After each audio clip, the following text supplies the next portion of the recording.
통계적 추정. 통계적 추정은 좀 쉬운 단원인데 아이들이 굉장히 어려워합니다. 제대로 배워서 그렇습니다. 한번 보겠습니다. 통계적 추정은 공식 2개 가지고 문제 다 푸는 단원입니다. 여기에 어떤 모집단이 있습니다. 모집단한테 너 뭐 대통령 누구 지지하느냐 전 국민한테 다 물어볼 수 없으니까 여기서 몇 명을 뽑아가지고 걔네들한테 물어봅니다. 보통 한 1000명 정도 뽑습니다. 그 뽑는 거를 표본이라고 그럽니다. 뽑는 명수를 크기라 그러는데 크기를 n 이렇게 표현을 합니다. 10명 뽑았다 그럼 10명이 n자리에 10. 여기에 우리가 정규분포로 나타내면 뭐 평균 분산 그렇게 되는데 표본은 뽑는 명수를 밑에다가 깝니다. 소문자 n으로 쓸까? n 시그마 제곱. 뭐를 x라 그러고 표본은 x바 이렇게 표현을 합니다. 구분을 하기 위해서. 그래서 10명 뽑았다 하면 여기 10, 100명 뽑았다 하면 여기에 100. 이 모집단하고 표본을 구분을 해보니까 비교를 해보니까 평균은 똑같습니다. 평균은. 분산은 보니까 모집단이 조금 더 큽니다. 그래서 우리가 문제를 풀 때 모나 표본이나 임의 추출이나 크기나 x바 이런 말이 등장하면 이쪽 단원이 됩니다. 이쪽 단원에는 공식이 2개라고 했는데 2개 중에 1개가 이 공식입니다. n이 밑에 깔린다. 그 다음에 또 얘를 어느 정도 믿을 수 있는지 신뢰도를 추정을 할 겁니다. 우리가 이렇게 정규분포 곡선을 그리면 이 가운데가 뭐냐면 평균입니다. 그러면 이게 어느 정도 믿을 수 있느냐. 우리가 학교 시험을 칠 때 내가 이번에 평균 90점이다 그러면 속으로 한 91점도 될 수 있고 겐도 때린 거 한 개만 맞으면 한 개 아주까리 한 개 틀리면 89점도 될 수 있다 하면서 말은 90점이다 그래 이야기하죠. 그 믿을 만한 거 오른쪽으로는 K의 루트 n의 시그마만큼 차이가 나고 왼쪽으로도 K의 루트 n의 시그마만큼 차이가 나는데 얼마만큼이냐면 이게 모의 평균인데 여기에 표본의 평균 요거나 요거나 값이 같습니다. 요게 신뢰도 추정입니다. 귀찮지만 요 공식 한 개 더 외워야 됩니다. 뭘 외웠냐면 x바 빼기 k의 루트 n의 시그마 m 모 평균은 요 정도다. k의 루트 n의 시그마. 귀찮습니다. 귀찮은데 이 공식이 답니다. 이 공식을 외웁니다. 그럼 문제를 풀 때 이 데이터 줍니다. 평균 얼마다, 표준편차 얼마다, 크기 얼마다 줍니다. 요거 한 개 안 줍니다. 요거 대신에 뭐라고 이야기하냐면 95%로 하는 말 주어집니다. 그러면 K는 그 다음에 99%로 라는 말 주어집니다. 그러면 이 K가 1.96, 2.58 이렇게 숫자로 변신을 합니다. 1.98, 2.58이 의미는 수업 시간에 자세히 설명하겠는데 일단 95% 정도로 한다 하면 K 자리에 1.96, 99%를 한다 하면 K 자리에 2.58 이렇게 하면 됩니다. 그 다음에 이제 여기서 굳이 공식을 만들려면은 이 신뢰도 추정이고 신뢰도 요쪽 끝에서 요쪽 끝까지 신뢰도 길이 이쪽 끝에서 이쪽 끝을 빼면 이 K의 루트 n의 시그마 그 정도 됩니다. 그 다음에 오차라는 말이 주어집니다. 오차. 가운데 거하고 이거하고 얼마만큼 차이 나느냐. 요 값이 같으니까 오차. K의 루트 n의 시그마 그렇게 됩니다. 이 공식 하나 외워가지고 다 사용하는 겁니다. 덤으로 또 하나 더 알아두면 좋은 게 이 길이가 좀 길어지고 싶습니다. 이 길이가 좀 많이 길어지고 싶다 아니면 좁아지고 싶다 하는데 한 개만 이 길이가 길어지고 싶다 하면 이 값이 크면 됩니다. 그래서 하나 덤으로 외웁니다. 이 길이를 길어지게 하고 싶으면 이 K라는 녀석의 값은 크면 되고 K 크면 됩니다. 그 다음에 표준편차 녀석도 크면 됩니다. 그럼 길어집니다. 그 다음에 n 녀석은 작아져야 됩니다. n이 작으면 이 값이 커지니까.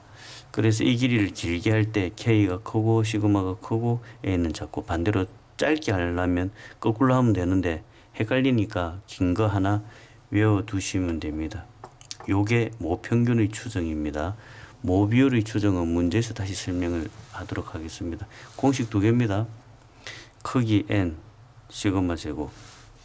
신뢰도 추정 x바 빼기 k의 루트 n의 시그마 m, x바 플러스 k 루트 n의 시그마. 수능이 100% 나오는 거니까 무조건 외워줘야 됩니다. 가보겠습니다. 문제 1번. 참인 것을 고르시오. 여기 바가 쓰여 있으면 이게 표분이라는 뜻입니다. 표분의 평균은 모의 평균하고 똑같습니다. x바의 분포는 이 표분입니다. 모집단 분포보다 m을 중심으로 더 밀집되어 있다. 여기에서 보면 표본이 크다고 했습니다. 표본이 큰 건 이렇게 많이 벌어진다 이런 뜻이고, 아니 모가 큽니다. 모가 큰 거는 많이 벌어진다 이런 뜻이고, 얘는 좀 작습니다. 그래서 조금 더 모여져 있습니다. 그러면 표본이 모여져 있다는 말이 맞으니까 문제 한번 봅시다. 표본의 분포는 모집단 분포보다 m을 중심으로 더 밀집되어 있다. 맞습니다. 표본의 크기 n의 값이 클수록 x의 분포는 더 흩어진다. 이게 길어지고 싶으면 n은 작아야 됩니다. 그러니까 이것은 잘못됐습니다. n의 값이 클수록 m을 기준으로 더 흩어진다. m의 값이 크면 클수록 작아집니다. 기억 니은 4번이 답이 되어집니다. 2번 모라는 말이 등장했습니다. 그럼 무조건 n입니다. 10에 모분산 4 2의 제곱. 크기라는 말이 등장했고 모라는 말이 등장했으니까 이쪽 단어입니다. 크기가 25. 크기라는 녀석이 n이니까 밑으로 깝니다. 그럼 n은 10에 5분의 4 5분의 2의 제곱. x바 표본을 말합니다. 평균과 표준편차의 곱은 평균 10, 표준편차 5분의 2. 그래서 곱은 얼마가 되어지냐면 4가 되어집니다. 3번은 그냥 시험 L에 넣으면 체크해라고 보여주는 겁니다. 정규분포가 0, 1 기준으로 50개 표시할 때 가장 그럴듯한 것은 0과 1 사이에 거의 대부분 있다는 뜻입니다. 그럼 1번 보면 0과 1 사이에 마이너스 1과 1, 0, 마이너스 1과 1 절대값이니까 0과 1 사이, 0과 1 사이. 대체로 0과 1 사이에 많이 들어있다는 겁니다. 확률이기 때문에. 그래서 그림이 5개 중에서 어느 것이 답이냐면 한번 때려보십시오. 1번, 2번, 3번, 4번, 5번. 1번이 답입니다. 0과 1 사이에 많이 모여 있다. 대체로. 그리고 아닌 것도 몇 개 있더라. 그렇게 받아들이면 됩니다. 5번 어느 공장에서 평균이 24 n이라고 쓰고 24 표준편차가 5인 정규분포를 따른다. 그래서 정규분포 잡았습니다. 이때 100개를 임의 추출 이 말 넣으면 요게 통계적 추정의 제일 마지막 단원이구나 라고 생각하면 됩니다. 이 100을 밑으로 깝니다. 그래서 식을 다시 써보면 n 24에 4분의 1, 2분의 1의 제곱. 그럴 때 평균이 25 이상일 확률은 25 Z식으로 갑니다. Z 2분의 1 빼기 24. 그러면 25를 위에 깔고 그러면은 2 이상입니다. 그러면 이 표에 2 이상 하고 주어져야 되는데 이걸 안 주어졌습니다. 안 주어진 건 오타입니다. 학교 시험에서 간혹 도표를 주니까 다른 데서 2 하나 구해 옵시다. 여기에 2가 있네. 2는 0.477이 급수정 2는 0.477이 2까지. 그러면 이게 정규분포 곡선을 이렇게 그려보면 0에서부터 2까지 여기가 0.477이 질문은 2 이상이니까 여기가 되어집니다. 2 이상.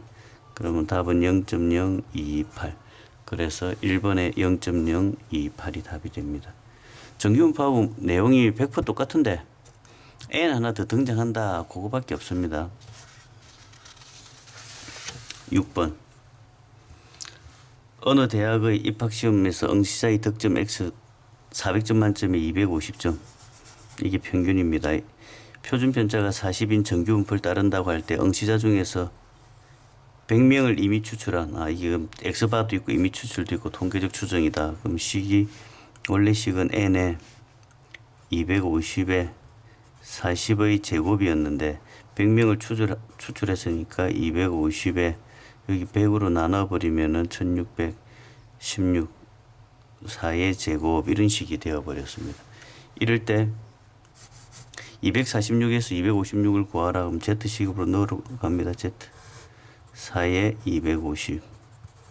여기 질문에 246은 마이너스 1. 256은 4분의 6, 1.5. 그래서 정규분포 곡선을 그리러 가면 우리는 얼마만큼이냐면 마이너스 1부터 1.5. 마이너스 1은 안 주어지니까 1 되어져 있는 데이터 가져오면 약 0.34. 그 다음에 1.5까지 가져오면 약 0.43. 그럼 합치면 한 7, 8, 7, 9.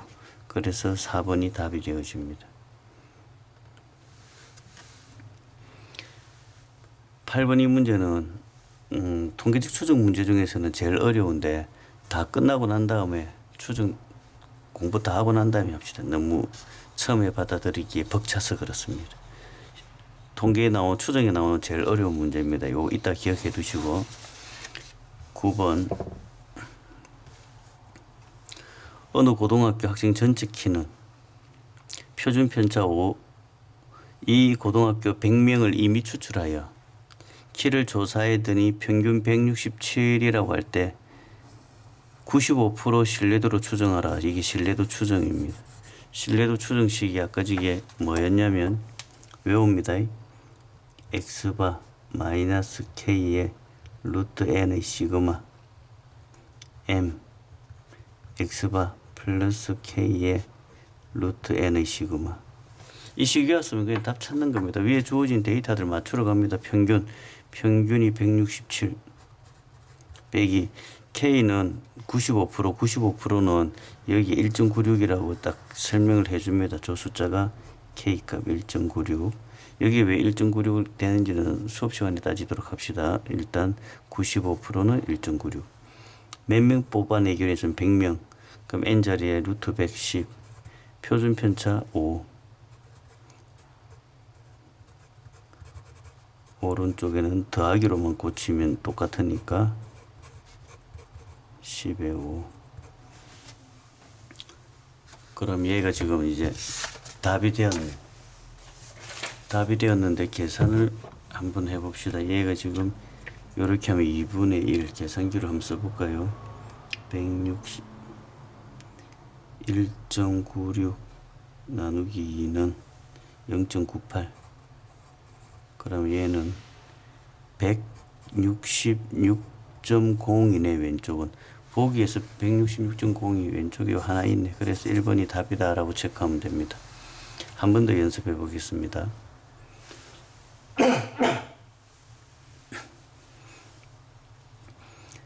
모평균을 추정하라. 아직 익숙하지 않으니까 공식도 씁니다. x바 집에 하나 포스트잇 같은 데다가 써서 외우면 됩니다. 시그마 루트 m x바 플러스 k 루트 n의 시그마. 위에 주어진 데이터들 찾아서 적으러 갑니다. x바 평균 57.3 빼기 k 95% 1.96 100명 여기 100 집어넣으니까 10. 표준 편차 5.4. 오른쪽은 주어진 숫자를 더하기.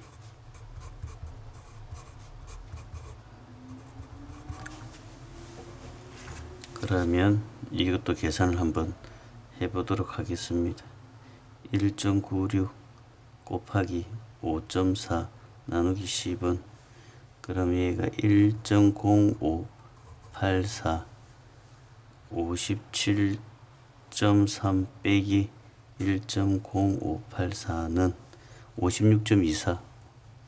56.24가 운이 좋게 하나밖에 없네. 그래서 2번이 답이 되어집니다. 11번 모집단 분포가 정규 분포를 이룬다고 할 때 이런 건 읽어보면 좀 헷갈린다. 그죠? 헷갈리니까 일단 하나 써봅니다. 길어지려고 하면 이 K 값이 크든지 표준 편차가 크든지 N 값이 작아져야 됩니다. 표본의 크기가 클수록 좀 헷갈리는데 이게 길어진다. 이거 4번을 한번 보겠습니다. 길어지려고 하면 신뢰도가 크면, 신뢰도라는 건 요 K 쪽을 말합니다. K가 크면 길어진다. 4번이 답입니다. 이거 답 찾아내는 게 별로 어렵진 않은데, 자, 학력고사 문제에 편법 한번 봅시다.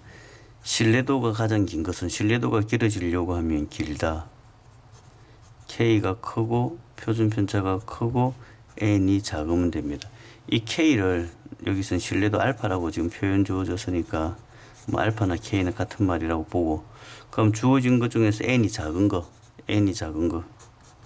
100이 제일 작네. 두 개 계산해야 되는데 계산 때리지 말고 막 신뢰도는 큰 거 99%가 더 크네. 2번이 답이다. 이렇게 대충 잡아낼 수 있습니다.